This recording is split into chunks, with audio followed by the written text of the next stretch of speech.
এক পর্যায়ে সে আমাকে বিয়ার অফার দেয়। সেদিন আমি আবার ইটালির গ্রিন কার্ড পাই। আমি খুব আনন্দিত ছিলাম যে আমি ইটালির নাগরিক হয়ে গেছি, গ্রিন কার্ড পাইছি। আমি হলো একজন ইটালি প্রবাসী, ইটালি থাকি। আমি একজন শেফ। আমি ইটালিয়ান রেস্টুরেন্টে কাজ করতেছি। আমার ১৮ বছর বয়স সে সময় আমার বাবা মারা যায়। পরবর্তী আমার ভাইয়া সবকিছু দেখাশোনা করতো। আমার বড় ভাই ইটালি প্রায় ৮ বছর ছিল। তো আমার বড় ভাই ইটালি আমাকে নিয়ে আসছে। আমি এখন ইটালিতে ৬ বছর আছি। ২০২৪ সালে আমার একটা মেয়ের সাথে পরিচয় হয়। Facebook এ তার সাথে আমার পরিচয় হয়। আমি তার সাথে কথা বলি ভালোই। তার পরবর্তী একদিন সে আমারে তার পিক দেয়। দেখতে খুবই ভালো ছিল। ফার্স্ট দেখাই তাকে ভালো লাইগা যায়। তার সাথে আমি কথাবার্তা বলি ভিডিও কলে এবং পাশাপাশি কাজও করি। ফ্রি টাইমে তার সাথে কথা বলি। তারে সময় দেই, সে আমাকে সময় দেয়। এক পর্যায়ে তার সাথে আমার ভালো একটা সম্পর্ক হয়ে যায়। পরবর্তী তারে আমি জিজ্ঞেস করি, "তোমার কোনো বয়ফ্রেন্ড আছে কিনা?" সে বলছে, "না।" তার সাথে প্রায় আমি এরকম কথাবার্তা বলতে প্রায় ১.৫ বছর তার সাথে সম্পর্ক করি। প্রেমের ১.৫ বছর পরে এক পর্যায়ে সে আমাকে বিয়ার অফার দেয়। সে নিজের থেকেই আমাকে বিয়ের অফার দিছে। সেদিন আমি আবার ইটালির গ্রিন কার্ড পাই। আমি খুব আনন্দিত ছিলাম যে আমি ইটালির নাগরিক হয়ে গেছি, গ্রিন কার্ড পাইছি। পরে আমি বলছি যে, "না ঠিক আছে, আমি তোমাকে বিয়ে করব।" তো আমি আমার ফ্যামিলি পাঠাই। আমার ফ্যামিলি যে তোমার ফ্যামিলির সাথে কথা বলুক এখন ফেস টু ফেস। পরে বলছেন আমার ফ্যামিলি মেনে নিবে না। আমি বলছি, "কেন? আমার গ্রিন কার্ড আছে ইটালি শহরে, আমি ভালো ইনকাম করি, আমার সবকিছু আছে। কেন নিবে না?" বলছে, "না, তারা বিয়ে ঠিক করছে, এরা মেনে নিবে না।" সে সময় আমি বলছি, "তাহলে এখন করণীয় কি? আমি তো তোমাকে হারাইতে চাই না। তো আমাকে আপনি এই জায়গাতে নিয়ে যান।" আমি বলছি, "এটা অসম্ভব। আমি কেমনে নিয়ে যাবো? তোমার আব্বু-আম্মু তোমারে বড় করছে। তোমার একটা ভালোবাসার জন্য চলে আসবা, এটা কখনো হয় না।" সে পালাই আসতে চাইতেছিল। আমি সেই রাজি ছিলাম না। আমি চাইতেছিলাম ফ্যামিলিগতভাবে কথা বইলা, আমি ফ্যামিলিগতভাবে চাইতেছিলাম আংটি পরায় রাখতে। সে কোনোভাবেই চাইতেছিল না পারিবারিকভাবে বিয়ে করতে। সে চাইতেছিল যে আমার কাছে পলায় আসবে। তার ফ্যামিলি আমার কাছে দিবে না। সে বলতেছে, "আমি তোমার কাছে চলে আসবো।" পরবর্তী আমি আমার এক দুলাভাই আছে, আমার বড় বোনের হাসব্যান্ড, তার সাথে বিষয়টা আমি শেয়ার করি। যে, "ভাইয়া আমি তো এরকম একটা মেয়েকে ভালোবাসি। তা মেয়েটার বিয়ে দিয়ে দিতেছে আর মেয়েটা তো চলে আসতেছে, আমি তারে আনতে চাই।" পরে আমার দুলাভাই আমি বলছে যে, "না, এরকম করা ঠিক হবে না। কেন তুমি মোবাইলে দেখছো, বাস্তবে তো দেখো নাই। কয় এরকমভাবে আনা ঠিক হবে না, আমি পারব না।" পরে আমি অনেক রিকোয়েস্ট করছি যে, "ভাই আমার তো আব্বা নাই। আমার আব্বু থাকলেও তো আজকে আমার আব্বু আমারে হেল্প করতো। আমি তার কাছে প্রকাশ করতে পারতাম। এখন তো আপনারাই আমার গার্ডিয়ান এবং আমি আমার বড় ভাইয়ের কাছেও বলতে পারতেছি না ভয়তে। কেন সে এখনো বিয়ে করে নাই। আমি চাইতেছি আপাতত তারে আইনা রাখি। আমি পরবর্তী আমার ভাইয়ের কাছে আমি এই জিনিসটা শেয়ার করব আস্তে, আস্তে।" পরে একসময় অনেক রিকোয়েস্ট করার পরে রাজি হইছে। মেয়েটা চলে আসছে ঢাকায়। পরবর্তী আমার দুলাভাই তাকে যায়া রিসিভ করছে। পরবর্তী আমার দুলাভাই তারে নিয়ে গেছে আমার দুলাভাইয়ের বাসায়। দুলাভাইয়ের বাসায় রাখছে। আমার আফুও জানতো। ঠিক আছে? আমার আফুও জানতো এবং আমার এই জায়গায় আমার মেজো দুলাভাই আমাকে হেল্প করছে। আমার মেজো আফু হেল্প করছে এবং আমার বড় দুলাভাই, বড় আফু। বাট খালি আমার আম্মুকে আমি বলি নাই কেন আমার আম্মু অসুস্থ ছিল ঢাকায়। সো আমি আমার বড় ভাইয়ের কাছেও বলতে পারি নাই। বড় দুলাভাইয়ের বাসায় নিয়ে গেছে। তারপরে ২ দিন ছিল। মেয়ে আসার পরে আমাকে খুব প্রেশার দিতেছিল যে, "আমি সবকিছু আলাইচ হয়ে আসছি, আমাকে দ্রুত বিয়া করো।" পরবর্তী আমি বলছি, "হ্যাঁ, না তুমি ভয় পাওয়ার কোনো কারণ নাই। আমি তোমাকে বিয়ে করব। তুমি নিশ্চিন্তায় থাকো।" আমি দুলাভাইদের সাথে দ্রুত কথা বইলা বিয়ার আয়োজনটা করি। বিয়ের ব্যবস্থা সবকিছু আমার দুলাভাইরাই করছে। ৪ দিনের মাথায় আলহামদুলিল্লাহ তার সাথে আমার বিয়ে হইয়া যায়। ভিডিও কলের মাধ্যমে তার সাথে আমার বিয়ে হয়। ৳৩,০০,০০০ য় কাবিনে বিয়ে হয়। বিয়ে হয়ে যাওয়ার পরে মেয়ের মার সাথে ২ দিন কথা হইছিল আমার। যে আমাকে খালি বলছে, "তুমি মেয়েটাকে নিয়ে গেছো, তারে ভালোভাবে রাইখো, কষ্ট দিও না।" আমি বলছি, "ঠিক আছে, আমি আমার সবটুকু দিয়া চেষ্টা করুম তারে ভালো রাখার জন্য।" বিয়ের ২ মাস আমার বোনের বাসায় ছিল। এভরিথিং যত খরচপাতি সবকিছু আমি দিছি। তার যত কিছু লাগছে, বিয়ের যত খরচ, তার সবকিছুই আমি দেখছি। যে সময় যেটা প্রয়োজন হয়েছে সবকিছুই আমি তাকে দিছি। কেন আমি তাকে বিয়ে করে ফেলেছি, সে তো আমার ওয়াইফ। তার সবকিছুর দায়িত্ব এখন আমার কাছে, এটা তো আমি বুঝতে পারছি। সে সময়তে আমি সবকিছু তাকে দিছি। তো আমি পরে ভাইরে বললাম যে, "ভাই আমি দেশে যাই। আমি তো গ্রিন কার্ড পাইছি।" পরে ভাই বলতেছে, "তো আমিও যামু। বিয়া-শাদি করমু, যাইতে হইব।" আমি বলছি, "ঠিক আছে।"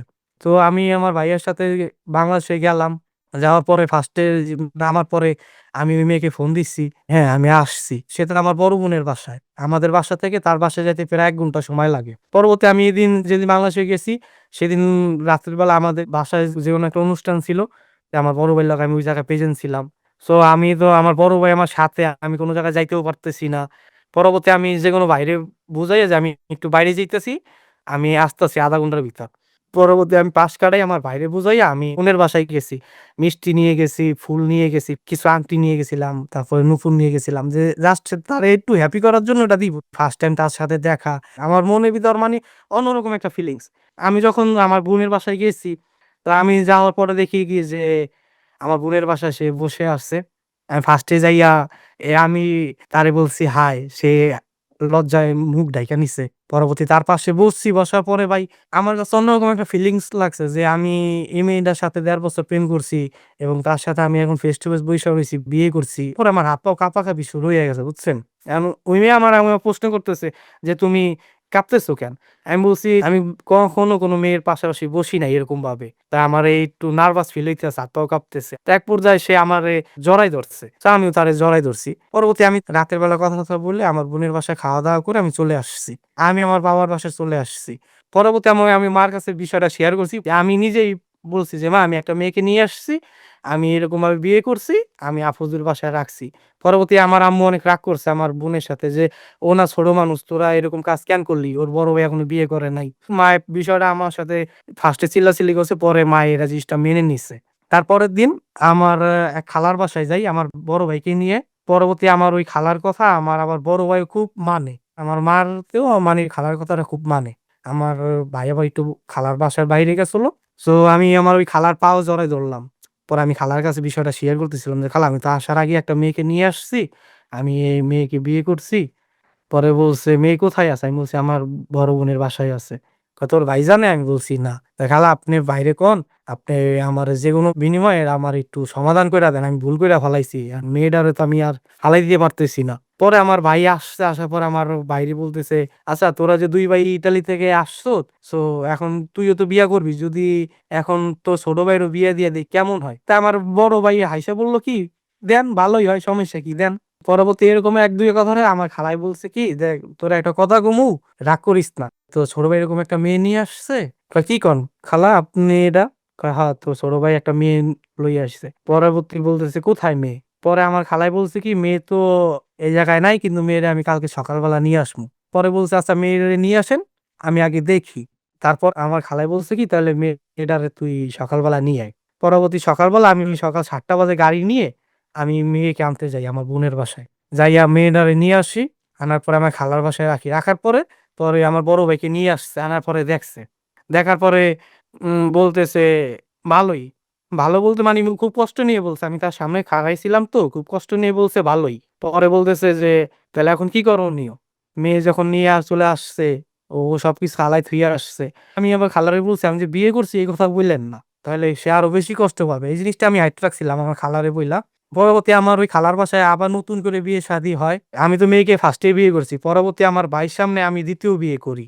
যে না, আমি ফার্স্ট টাইম ভাইয়ের সামনে বিয়েই করতেছি। পরবর্তী আমার বিয়ে-শাদী করাই আমার খালার বাসা থেকে আমাকে লগে করে নিয়ে যায় আমাদের বাসায় আমার ভাই। আমাদের নিজের বাসায় নিয়ে গেল। পরবর্তী আমার মার সামনে নিয়ে বলতেছে যে, "তোমার পোলায় এই মেয়েরে নিয়ে আসছে যে বিয়া পড়াই দিছি। এই যে তোমার পুতের বউ।" পরবর্তী আমার মা স্যান্ডেল খুলে আমাকে অনেক ভাড়ি-মুড়ি দেয়, আমাকে বকাঝকা করে। এরা ভাইয়ের সামনে প্রকাশ করার জন্য যে আমি ভুল করছি, আমার মা আমার উপর রাগান্বিত হইছে। কিন্তু আমার মা এই বিষয়টা আগে আমি শেয়ার করছি। আমি আমাদের বাসায় থাকা শুরু করলাম আমার ওয়াইফকে নিয়ে। তার ১ সপ্তাহ পরে আমার ভাই বিয়ে করে। আমার বউর সাথে দিনকাল ভালোই যেতেছিল। আমি খুব হ্যাপি ছিলাম। শ্বশুরবাড়ির পক্ষ থেকেও সবকিছু মেনে নিছে। মেনে নেওয়ার পরে আমি গেছি। যা ১০-১৫ দিন ছিলাম। ১০-১৫ দিন কাটানোর পরে আমি ওই মেয়ের বাসায় থুয়ে আমি ইতালি চলে আসি। আমি তারে জিজ্ঞেস করি, "কোথায় থাকবা?" সে বলছে, "আমি আমাদের বাসায় থাকবো।" পরে তার বাসায় থুয়ে আমি চলে আসি। আসার পরে আমি কাম-কাইজে শুরু করতেছিলাম। ভালোই দিনকাল যাইতেছিল। বিয়ের পরে আমি প্রায় ৬ মাস ভালোই ছিলাম। হঠাৎ করে একদিন আমার কাছে ফোন আসে। তার একটা রিলেটিভ এর মাধ্যমে ফোন দিয়ে আমাকে একদিন একটা কথা বলতেছে যে, "আপনার ওয়াইফ কোথায়? আপনাদের বাসায়?" আমি বলছি, "না, আমাদের বাসায় না। সে তাদের বাসায় আসে।" পরে আমি জানতে পারছি উনি আমাকে বলছে যে, "তার তো একটা অতীত ছিল। সো ওই জায়গায় রাইখেন না। আপনার জন্য ভালো হবে না।" এই কথা শোনার পর আমি হতভম্ব হয়ে গেছি। অতীত বলতে আমি তো ওই মেয়েকে জিজ্ঞেস করছি বিয়ের আগে। পরবর্তী আমি জানতে পারি কি যে, ভাইয়া সে একটা ছেলের সাথে রিলেশন ছিল। ওই ছেলের কাছে যাইয়া সে ১ মাস ছিল। এই জিনিসটা সে আমার কাছে বিয়ের আগে হাইড করছে।